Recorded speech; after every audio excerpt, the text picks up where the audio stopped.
এই দেখুন বন্ধুরা, এই যে আমি কিশমিশ কয়েকটা নিয়েছি, এই যে, আর খেজুর, টমেটো একটা নিয়েছি। ওটা চাটনি করব, বলে গেছে অল্প চাটনি করতে।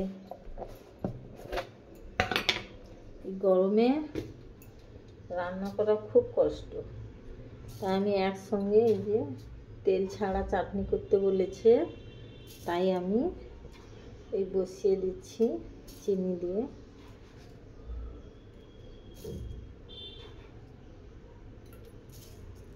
দেখুন, গ্যাস জ্বালিয়ে দিচ্ছি। এরা চাটনিতে নুন খায় না, তাও একটুখানি দিলাম। আমি গ্যাস জ্বালাচ্ছি, হয়ে গেল। এবার আমি মাংসের চিকেন স্যুপ করব। গরম পড়েছে, রিচ খাবে না, তাই উষ্ণ গরম জল দিয়ে মাংসটা ধুয়ে নিয়েছি। এবার দিচ্ছি আমি স্বাদ মতো নুন। এবারে দেখুন, এখানে টমেটো কুচি, আদা কুচি, রসুন কুচি, পেঁয়াজ কুচি, কাঁচা পাকা লঙ্কা দিয়ে দিলাম স্যুপের জন্য। এবার আমি দিলাম অল্প একটু তেল দিলাম।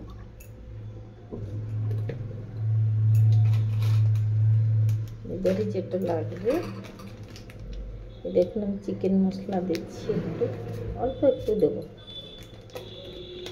স্যুপ হবে যেহেতু। একটু ধনে গুঁড়ো আর একটু দিলাম জিরে গুঁড়ো। হলুদ আমি হালকা দেবো, যেহেতু স্যুপ হবে, হলুদ একটু হালকাই দিচ্ছি। এই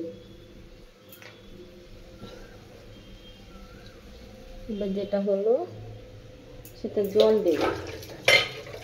স্যুপটা একটু নেড়ে দিই, দিয়ে জল দেবো। কিন্তু আমি চাটনিটা একটু নেড়ে দিই। চাটনিটা এবারে আমি সিম করে দিচ্ছি।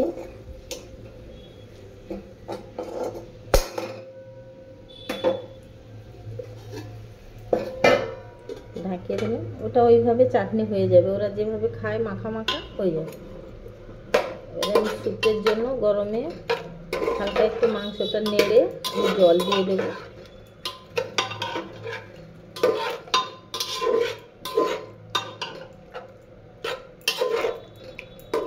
আর সুগন্ধি হওয়ার জন্য একটা তেজপাতা দিচ্ছি স্যুপে।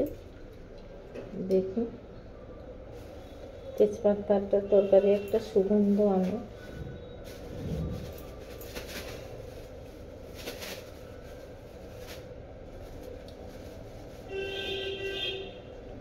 এই একটা তেজপাতা দিচ্ছি, যেহেতু বলেছে স্যুপ খাবে মাংসে, একদম মাছ খাবে না, অথচ মাংস খাবে।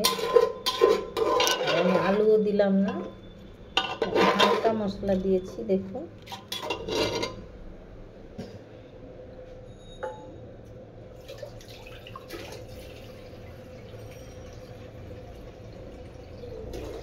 এক বাটি জল দিলাম। য বাটি স্যুপ খাবেন ত বাটি জল দেবেন। আমি এক বাটি দিলাম।